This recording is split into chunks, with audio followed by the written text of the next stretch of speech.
Prihatin karena masih banyak anak-anak yang ada di sekitar tempat tinggalnya yang terpaksa putus sekolah, membuat perajin sapu ijuk yang juga mantan guru honorer mendirikan sekolah. Seperti apa kisahnya? Simak sosok berikut ini.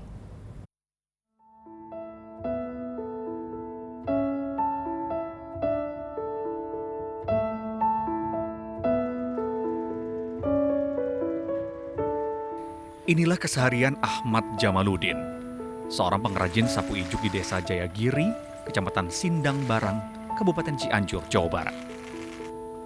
Setiap hari bersama dengan anggota keluarga lainnya, ia sibuk memproduksi sapu ijuk untuk dipasarkan ke desa-desa sekitar dan juga kota terdekat.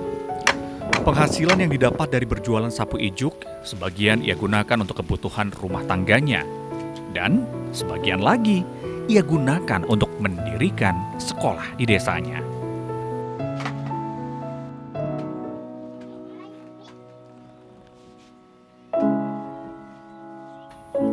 Mantan guru honorer ini tergerak hatinya saat melihat banyak anak di desanya terpaksa putus sekolah karena tidak adanya sekolah lanjutan setelah menyelesaikan sekolah dasar.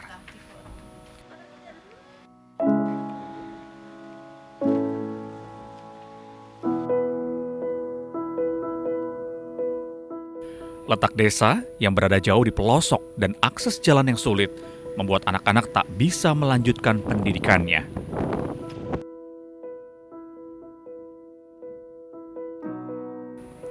Dan di tahun 2020, Ahmad mendirikan sekolah menengah pertama Islam terpadu, Pancuh Tilu.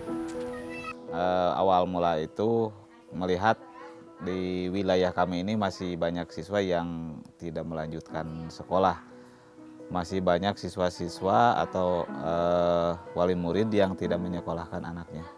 Salah satunya faktor jarak juga, dari sini ke sekolah yang lain itu cukup jauh, sekitar 3 kilo lebih. Dan faktor jalan juga sangat jelek. Dan yang ketiga faktor minat dari wali murid dan wali muridnya untuk pendidikan. Gitu, jadi kurang minatnya. Biaya untuk mendirikan sekolah yaitu dari usaha yang saya dirikan, yaitu usaha sapu injuk. Yaitu yang pertama saya dirikan yayasan dan bikin izin operasional sekolah.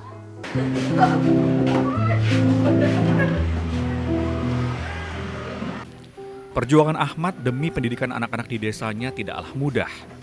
Setelah sekolah berdiri, Ahmad masih harus meyakinkan para orang tua murid untuk mau menyekolahkan anak-anaknya demi masa depan yang lebih cerah. Iya, kayaknya di sini itu anak-anak di sini sekolah itu karena ada sekolah di sini. Kalau nggak ada sekolah pasti nggak akan sekolah. Ada sekolah juga emang agak sulit untuk berangkat ke sekolah gitu. Mengajak keluarga anaknya untuk menyekolahkan emang agak sulit juga.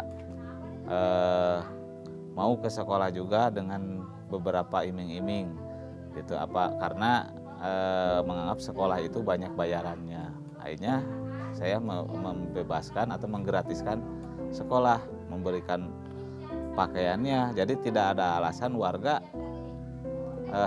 wali murid yang mengatakan tidak punya baju. Jadi pertama kali masuk saya siapkan pakaiannya.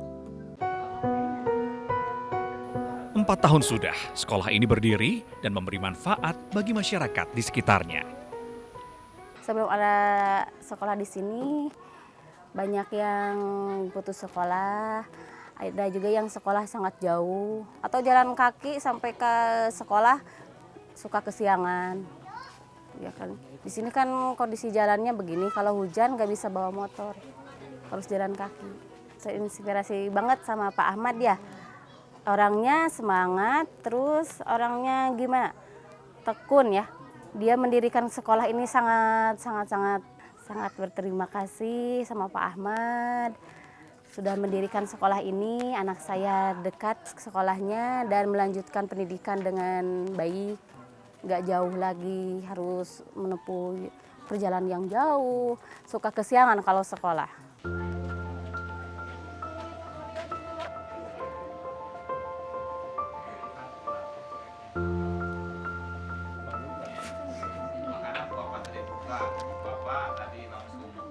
saya sekolah di sini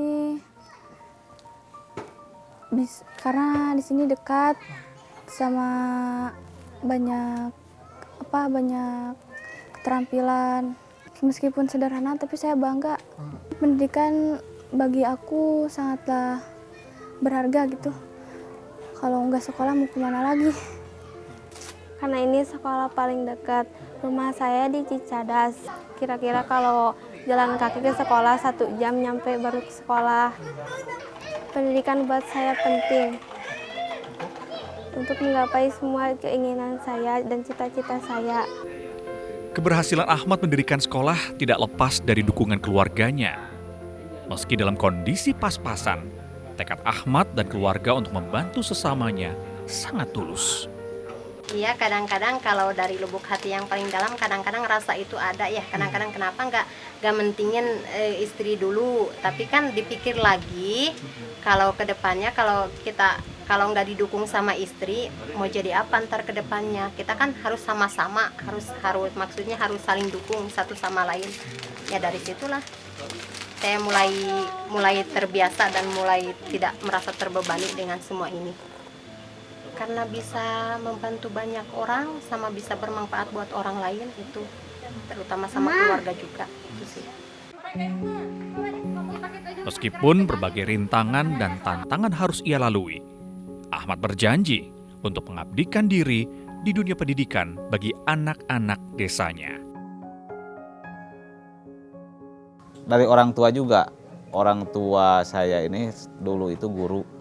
Orang tua saya tidak mewariskan harta, yang diwariskan kepada saya itu adalah ilmu. Itu salah satunya. Jadi maka dari itu saya ingin mewakafkan diri untuk pendidikan.